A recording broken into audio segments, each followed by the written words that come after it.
Okay, welcome back to our YouTube channel scholar. My name is Shahrukh Saifi. तो बच्चों, आप अच्छे से जानते हो कि सीबीएसई ने सेशन 2021 एंड 22 के लिए जो सैंपल क्वेश्चन पेपर है वो जारी कर दिए हैं एंड आई होप कि आपने वो सैंपल पेपर अच्छे से देख भी लेंगे। तो आज की इस वीडियो में बच्चों मैं आपको आपका सोशियोलॉजी का क्लास 12 का सैंपल पेपर बताने वाला हूँ विद एक्सप्लेनेशन के साथ, ठीक है। क्योंकि यार इससे आपको बहुत ज़्यादा आइडिया होगा कि क्वेश्चन जो होंगे एग्जाम में टर्म 1 में जो एमसीक्यू बेस्ड है वो किस टाइप के आने वाले हैं। तो इससे आपको पता चलेगा कि आपके लिए डीप स्टडी कितनी ज़्यादा इंपॉर्टेंस हो जाती है। अगर आप मेरे बारे में नहीं जानते तो बच्चों मैं आपको इस चैनल पे 11 और 12 क्लास की जो सोशियोलॉजी है वो बिल्कुल बेसिक से एडवांस लेवल की करवाता हूँ। और अच्छी बात आपके लिए ये है कि मैंने ओवरऑल जो आपका सिलेबस है ना वो कंप्लीट करा दिया। ओनली 1 लेसन रह गया, चैप्टर नंबर 6, जो कि आपको मंडे को पार्ट 1 के साथ उसकी वीडियो देखने को मिल जाएगी, ठीक है। तो याद रखना, इसके बाद जितने भी सेशन होंगे हमारे मैराथन वाले होंगे जिसमें अलग अलग टाइप में मैं आपको कराऊंगा। बट उससे पहले आपको ये सैंपल क्वेश्चन पेपर के बारे में बताना काफ़ी ज़्यादा ज़रूरी है, ठीक है बच्चों। अगर मैं अपने बारे में बात करूँ तो I have completed my graduation in 2016 plus I have also cleared my B.Ed and C.Ted और now I am pursuing MA Honors Political Science from IGNOU University। तो इस चैनल पे 11-12 की सोशियोलॉजी करवाता हूँ। MWF जो क्लास लेता हूँ वो स्पेशली 12th की होती है आप बच्चों की, और TTS 11 की होती है। संडे को मैं आपके लिए स्पेशल वीडियो लेके आता हूँ जैसे आज मैं आपके लिए लेके आ रहा हूँ, ठीक है बच्चों। तो चलिए बिना किसी देर के शुरुआत करते हैं। और पीडीएफ जो है अगर आपके पास है तो बहुत अच्छी बात है, नहीं है तो मैं स्कॉलर चैनल का टेलीग्राम है तो वहाँ पर मैं अपलोड कर दूंगा, वहाँ से इजीली डाउनलोड कर सकते हैं, लिंक डिस्क्रिप्शन में मिल जाएगा। चाहो तो आप टाइप करके भी लिख सकते हो माफ़ कीजिएगा, स्कॉलर टाइप कर लेना, आपको मिल जाएगा, ठीक है। और साथ ही आपके लिए बच्चों एक टेस्ट है अनअकैडमी की तरफ से एमर्ज, तो आप वो भी देख सकते हो, लाइव मॉक टेस्ट जो कि 10th और 12th वाले स्टूडेंट्स के लिए है। एनरोल आप फ्री कर सकते हो, बस सिंपली SHA07 का कोड अप्लाई कर देना, आप वो वाला टेस्ट दे सकते हो। यहाँ टाइमिंग दे रखी है और सब्जेक्ट दे रखे हैं। और साथ ही अनअकैडमी का जो सब्सक्रिप्शन फीचर्स है जहाँ पर आप घर बैठे लाइव क्लासेस के साथ अनलिमिटेड एक्सेस ले सकते हो अपने कोर्सेज का टॉप एजुकेटर के थ्रू, और रेगुलर डाउट सेशन भी होते हैं, एग्जॉस्टिव कवर जितना भी आपका सिलेबस है वो कराया जाता है, और mentorship, study material, practice test, live test और बैच कोर्सेज ये सभी मिलते हैं। प्राइस आप अपनी स्क्रीन पर देख सकते हो, 10% डिस्काउंट है SHA07 का कोड अप्लाई करने पे। आइकॉनिक में 1-to-1 सब्सक्रिप्शन है, यानी कि आप मतलब सिंगली 1-to-1 क्लासेस ले सकते हो, लाइव डाउट भी पूछ सकते हो, रिपोर्ट भी तैयार की जाती है, अपने फ्रेंड्स पे को भी कनेक्ट कर सकते हो इजीली, और स्टडी प्लान भी आपको बताया जाता है, सभी बेनिफिट और प्राइसिंग यहाँ पर भी है। और जो कोड है SHA07 का वो भी यहाँ पर अप्लाई हो जाएगा 10% डिस्काउंट के लिए, ठीक है बच्चों। तो चलिए फिर आज की इस क्लास को शुरू करते हैं। ये रहा वो कोड 10% फ्लैट ऑफ के लिए, तो आप ज़रूर अप्लाई कीजिएगा। सभी का लिंक डिस्क्रिप्शन में है और मेरी प्रोफाइल का लिंक भी डिस्क्रिप्शन में है, तो आप ज़रूर फॉलो कीजिएगा क्योंकि स्पेशल जो फ्री क्लासेस है वो मैं ऐप पे जल्दी आपके लिए स्टार्ट करने वाला हूँ विद इन अ वीक में, ठीक है बच्चों। चलिए तो एक बार देख लेते हैं आपके, तो आप अपनी स्क्रीन पर देख सकते हो बच्चों, ये है आपका sample question paper term 1 exam के लिए, ठीक है। सेशन आप देख लीजिएगा 2021 एंड 22 वाला है और क्लास 12th है। और आप अच्छे से तो जानते ही है इस बारे में आप अच्छे से जानते हैं बच्चों कि आपका जो टर्म 1 का एग्ज़ाम है वो कितने मार्क्स का है, 40 मार्क्स का है। तो ये जो इंस्ट्रक्शन है जनरल, इसे आपको पता होना ज़रूरी है। जैसे कि आपका जो एग्ज़ाम होगा वो 1.5 यानी कि 90 मिनट्स का, क्योंकि इससे पहले 80 मार्क्स का पेपर आता था तो 3 आवर्स मिलते थे, अब आपको 90 मिनट्स मिलेंगे। 3 पार्ट में आपका डिवाइडेड होगा। फर्स्ट पार्ट में 24 क्वेश्चन होंगे लेकिन आपको 20 करने हैं, सेकंड में भी 24 होंगे, सेम आपको 20 करने हैं, थर्ड सेक्शन में 12 होंगे, आपको 10 करने हैं। There is a no negative marking, कोई नेगेटिव मार्किंग नहीं है और सभी के मार्क्स इक्वल है जैसे दे रखे। तो ये चीज़ें क्लियर है।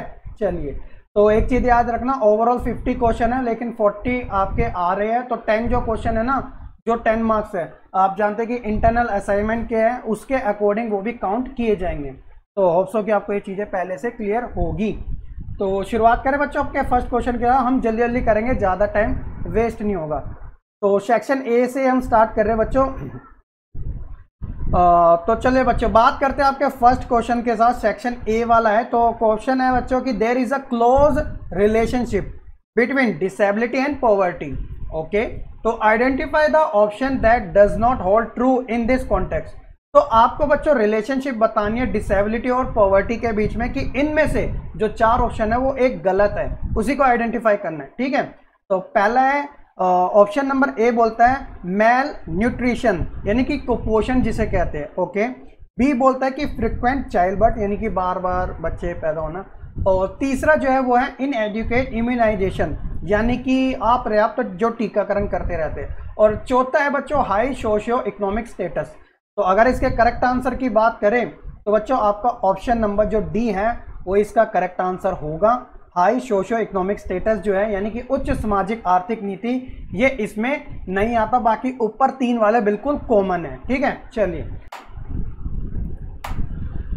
नेक्स्ट क्वेश्चन है बच्चों की which of the following does not lead to population explanation.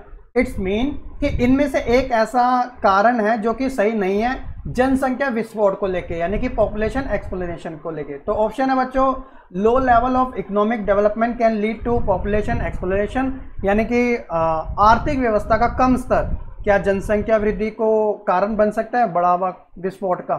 It happen due to high birth rate and low death rate, ये इस वजह से होता है कि हाई बर्थ रेट और लो डेथ रेट। और तीसरा है कि it takes longer for society to alter reproductive behaviour यानी कि समाज को प्रजनन व्यवहार में बदलाव करने में इसमें ज़्यादा समय लगता है और यानी पैदा होने में। और रिड्यूस फर्टिलिटी रेट यानी कि प्रजनन दर में कमी। तो बच्चों इसमें से जो नहीं है, नहीं वाला बताना है। पहला, दूसरा और तीसरा बिल्कुल कॉमन है, बट जो रिड्यूस फर्टिलिटी रेट है वो क्या है आपका ऑप्शन नंबर डी इसका करेक्ट आंसर है। ठीक है, तो कम जो प्रजनन दर होती है वो क्या होती है जनसंख्या विस्फोट का कारण नहीं बनती है, ये आपको पता होना चाहिए। चलिए अगला क्वेश्चन देखिए, परसेप्शन से रिलेटेड है।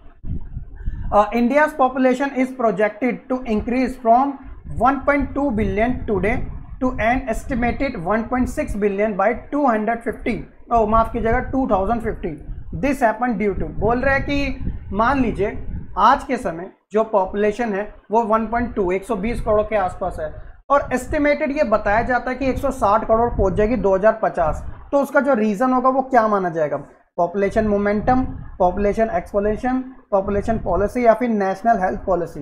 तो भैया जब बात आएगी पॉपुलेशन ग्रोथ की तो उसमें आपको हमेशा क्लिक करना है पॉपुलेशन मोमेंटम पे। ये जो जिस हिसाब से हमारी पॉपुलेशन इंक्रीज होती जा रही है तो एक डेटा के अकॉर्डिंग हम अपना ये पता लगा सकते हैं कि आने वाले टाइम में एस्टिमेटेड जो हमारी पॉपुलेशन होगी वो कितनी होगी 160 करोड़। ओहो 1.6 बिलियन, काफ़ी ज़्यादा है यार 2050। तो option A is the correct. Next question है बच्चों question number 4। Ageing population implies लो dependency ratio, high dependency ratio या फिर विंडो ऑफ इकोनॉमिक अपॉर्चुनिटी या फिर हाई डेथ रेट। तो क्या होगा इसका करेक्ट आंसर। तो जो ऑप्शन बी है हाई डिपेंडेंसी रेशियो यानी उच्च निर्भरता अनुपात, वो क्या है जनसंख्या का बिल्कुल करेक्ट इसका आंसर है। तो ऑप्शन नंबर बी जो है बिल्कुल करेक्ट हो जाता है। ठीक है, चलिए अगला क्वेश्चन है कि विच ऑफ द फॉलोइंग फैक्टर, इनमें से आपको एक फैक्टर बताना है जो ऑप्शन में दिया है इज नॉट रिस्पॉन्सिबल, वो रिस्पॉन्सिबल नहीं है किसके लिए, कास्ट सिस्टम के लिए, जो कि बिकम इनविजिबल फॉर किसके लिए, अपर कास्ट के लिए, अर्बन मिडिल के लिए, अपर क्लास के लिए, कौन से टाइम में, कंटेम्प्ररी पीरियड के लिए। यानी इन 3 स्पेशल के लिए इनमें से कोई एक फैक्टर है जो कि रिस्पॉन्सिबल नहीं है। तो ऑप्शन है सब्सिडाइज पब्लिक एजुकेशन, ठीक है, expansion of state sector job after independence यानी कि आफ्टर इंडिपेंडेंस जॉब में बढ़ावा, opportunity offered by rapid development, और लास्ट है नो इनहेरिटेड एजुकेशनल और इकोनॉमिक कैपिटल। तो भैया जो विरासत में मिली कोई शैक्षणिक या आर्थिक पूंजी नहीं, तो इसका वो रिस्पॉन्सिबल फैक्टर नहीं होगा, नो इनहेरिटेड एजुकेशन और इकोनॉमिक कैपिटल। तो ऑप्शन नंबर डी इसका करेक्ट आंसर है। चलिए अगला क्वेश्चन, ये तो चैप्टर पढ़ाते वक्त भी बताया था, काफ़ी सिंपल आप कर लोगे। क्वेश्चन नंबर 6 है बच्चों, the newly married couple stay with the grooms parents, which of the family is this. तो जो नया विवाहित जोड़ा होता है वो लड़के के माता पिता के साथ रहता है, तो वो क्या कहलाता है इनमें से? पैट्रीलोकल, न्यू लोकल, मैट्रीलोकल या फिर एविनोकल। 4 ऑप्शन है आपके सामने। जब ग्रूम्स की बात आएगी, दूल्हे की, तो ये आइडियल माने जाता है आज के समय। जैसे लड़का लड़की की शादी होती है तो लड़की अपना घर छोड़ के लड़के के घर वालों के साथ रहते हैं, उनके मम्मी पापा के साथ। तो बच्चों वो वाली जो फैमिली होती है वो कहलाती है पैट्रीलोकल। ऑप्शन नंबर ए जो है इसका बिल्कुल करेक्ट आंसर होगा। ऑप्शन नंबर ए जो है इसका करेक्ट आंसर होगा, ठीक है, याद रखना। अगला क्वेश्चन है, unlike the death rate dash does not register a sharp fall because it is a social culture phenomenon. Option है birth rate, maternal mortality rate, life expectancy या फिर डिपेंडेंसी रेशियो। तो भैया बात हो रही है हिंदी में बोला जाए तो जनसांख्यिकी आंकड़े निम्नलिखित में से किसके लिए महत्वपूर्ण नहीं है? ऑप्शन है, माफ कीजिएगा, मृत्यु दर के अपोजिट, यानी कि unlike death ratio dash does not register में तेज गिरावट दर्ज नहीं होती क्योंकि यह एक सामाजिक सांस्कृतिक घटना है। तो इन चारों में से वो कौन सी है? Social culture phenomenon. तो भैया जब जन्म दर की बात आती है यानी कि बर्थ रेट की, तो ये एक सामाजिक सांस्कृतिक घटना है, यानी एक सोशियो कल्चर फिनोमिनम है। बर्थ रेट को क्या है? एक सोशियो कल्चर फिनोमिनम माना गया है। तो इसलिए ऑप्शन नंबर ए जो होगा इसका करेक्ट आंसर होगा। चलिए अगला क्वेश्चन है कि demographic data are not important for which of the following. ठीक है, तो डेमोग्राफिक डेटा नॉट इम्पॉर्टेंट, इनमें से किसके लिए इम्पॉर्टेंट नहीं है? ऑप्शन है बच्चों, planning and implementation of state policy, economic development, general public welfare, preventing disintegration of joint family. तो भैया इसमें से आपको जनसांख्यिकी डेटा बताना है, तो ऊपर के 3 देखोगे बिल्कुल सिमिलर लगेंगे कि planning and implementation of state policy, economic development और जनरल पब्लिक वेलफेयर, क्योंकि ये सोसाइटी के बारे में बात हो रही है। But preventing disintegration of joint family यानी कि संयुक्त परिवार के विघटन को रोकने में, तो इससे इनका कोई रिलेशन नहीं है, तो इसलिए इनके लिए इंपॉर्टेंट नहीं है। ऑप्शन नंबर डी इसका करेक्ट आंसर हो जाएगा। समटाइम ओड भी आ जाता है, उससे भी आइडेंटिफिकेशन मिल जाती है हमें। ठीक है, चलिए अगला क्वेश्चन है, the death rate of natural increase is different between.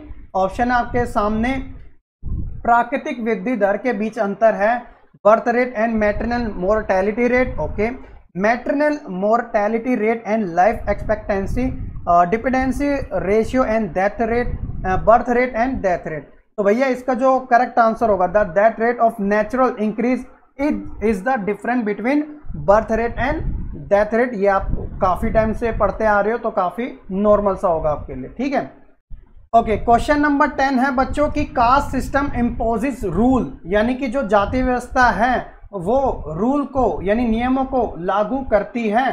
तो इनमें से एक आपको बताना कि जो कि गलत है, तो वही आपको आइडेंटिफाई करना है। तो ऑप्शन है, ऑप्शन ए बोलता है कास्ट ग्रुप आर एंडोगामस, यानी कि जो जाति समूह होते हैं वो अंतर्विवाह वाले होते हैं। Caste group, caste is hierarchical system, यानी कि पदानुक्रम होते हैं सीक्वेंस ऑर्डर वाले। ऑक्यूपेशनल चॉइसेस आर ओपन, यानी कि व्यवसाय करने के जो विकल्प है वो खुले होते हैं। There are restriction on food sharing, यानी कि खाने के बंटवारे को लेके, भोजन के बंटवारे को लेके प्रतिबंध लगे होते हैं। ठीक है, रिस्ट्रिक्शन लगी होती है। तो भैया 3 जो ऑप्शन है वो बिल्कुल सही है, मतलब एक जो है वो बिल्कुल गलत है। ठीक है, ऑक्यूपेशनल चॉइसेस आर ओपन ये गलत है। कास्ट सिस्टम के अंदर बच्चों देखा ना कि जनरेशन बाय जनरेशन एक ही काम करते रहते हैं, तो इवन उनके पास चॉइस भी नहीं होती अलग काम करने की, तो ऑक्यूपेशनल चॉइस आर ओपन ये गलत हो जाता है, ध्यान रखना। ठीक है, चलिए अगला क्वेश्चन देखिए, ऑप्शन है how did the British try to understand complexity of caste system. तो भैया जो अंग्रेज थे उन्होंने जाति व्यवस्था को जटिलता से समझने के लिए इनमें से कोई एक चीज को फॉलो किया था, वो क्या था? इंटरव्यू, साक्षात्कार, survey, participate observation, interview and participant observation. तो हर कोई जानता है यार सर्वे था। 8081 के बाद इंडिया के अंदर सेंसस जो होती है वो एवरी 10 ईयर की होती है, लास्ट 2011 में हुई थी और अब 2021 में हो रही है। तो ये आप अच्छे से जानते हो, ऑप्शन नंबर बी इसका करेक्ट आंसर है। ठीक है, चलिए अगला क्वेश्चन है बच्चों, काफी इंपॉर्टेंट है, थोड़ा बड़ा भी है। तो क्वेश्चन नंबर है आपका 12th। Two broad set of issue have been most important in giving rise to tribal movement control over vital economic resources and dash. तो ऑप्शन है बच्चों, यानी जनजातीय आंदोलन को जन्म देने में जो दो मुद्दे थे वो काफी बड़े लेवल पे सामने आए थे, जिसमें से आर्थिक संसाधनों पर नियंत्रण यानी कि control over vital economic resources एक था, और दूसरा जो था वो आपके सामने है economic issue relating to matter of ethnic culture identity, यानी कि जातीय सांस्कृतिक पहचान के मामले से संबंधित मुद्दे, ग्लोबलाइजेशन भूमंडलीकरण या वैश्वीकरण, कॉलोनियलिज्म औपनिवेशीकरण, या फिर सेक्युलराइजेशन यानी कि पंथ निरपेक्ष या धर्मनिरपेक्ष। तो ये आप जानते हो कि ऑप्शन ए जो है वो बिल्कुल इसका करेक्ट है कि उनकी कल्चर से एक तो रिसोर्सेज के ऊपर राइट्स होना चाहिए, दूसरा उनकी जो पहचान है एथनिक जो कल्चर है वो भी बना होना चाहिए। तो इसके लिए उन्होंने इशू लड़ा था, ये मुद्दा था उनका। ऑप्शन नंबर ए इसका करेक्ट हो जाएगा, ये मैंने आपको चैप्टर में बताया भी था। चलिए आ गया कि it was in the dash and dash spare the caste has prove strongest. तो भैया इन दो चीजें हैं आपको इसमें से बतानी है जिसमें जो कास्ट है वो काफी ज्यादा स्ट्रांग हुई है। ऑप्शन है इकोनॉमिकल एंड टेक्निकल, ऑप्शन है रिलीजियस एंड टेक्निकल, ऑप्शन है कल्चरल एंड एजुकेशनल, ऑप्शन है कल्चरल एंड डोमेस्टिक। तो भैया इसका जो करेक्ट आंसर होगा वो होगा कल्चरल एंड डोमेस्टिक। घरेलू और सांस्कृतिक तरीके से ये जो जातियां हैं ना वो और ज़्यादा मजबूत हुई है। आपने देखा होगा जो भी लो लेवल कैटेगरी के होते हैं वहाँ पे जाति को कुछ ज़्यादा ही इम्पोर्टेंस दी जाती है, यहाँ तक कि लड़ाइयाँ तक भी हो जाती है। ठीक है, तो डोमेस्टिक चीज़ तो आएगी, और कल्चर तरीके से जाति जुड़ी है, ये आप भी जानते हैं। और इंडिया एक डाइवर्स कंट्री है, अलग अलग रिलीजन है, रिलीजन के अंदर कास्ट, फिर सब कास्ट, फिर सब कास्ट, तो इस वजह से कल्चर जो है वो काफ़ी ज़्यादा इंपॉर्टेंट हो जाता है। तो ऑप्शन नंबर डी इसका करेक्ट है। अगला बच्चों देखिए क्वेश्चन नंबर 14 है कि बहुत अच्छा क्वेश्चन है, आप वैसे भी कर लोगे। Just like caste in India, जैसे कि भारत के अंदर जाति है, race in South Africa stratify society into आई कैरी, this system is called casteism, apartheid, tribalism या फिर अनटचेबिलिटी। तो भैया जिस तरीके से भारत में जातिवाद था तो अफ्रीका में क्या था, अफ्रीका में ऑप्शन नंबर जो है आपका ऑप्शन नंबर बी जो है रंग भेद, ठीक है, रेस वाला, तो ये आपको देखने को मिलता था। ठीक है, तो ऑप्शन नंबर बी इसका करेक्ट आंसर हो जाता है। ये नेल्सन मंडेला का आपने नाम तो सुना ही होगा। ठीक है, freedom for struggle. Question number 15 है बच्चों की the service and external caste who occupied the lower rungs of the caste आइक्री are refer to Dalit, schedule, बोरास या ओबीसी। तो भैया क्वेश्चन नंबर 15 जो है कि जाति पदानुक्रम में जो निचले पायदान पे कब्जा करने वाले सेवा और कारगर जातियों को क्या कहा जाता है, तो दलित, शेड्यूल, बोरास या फिर ओबीसी।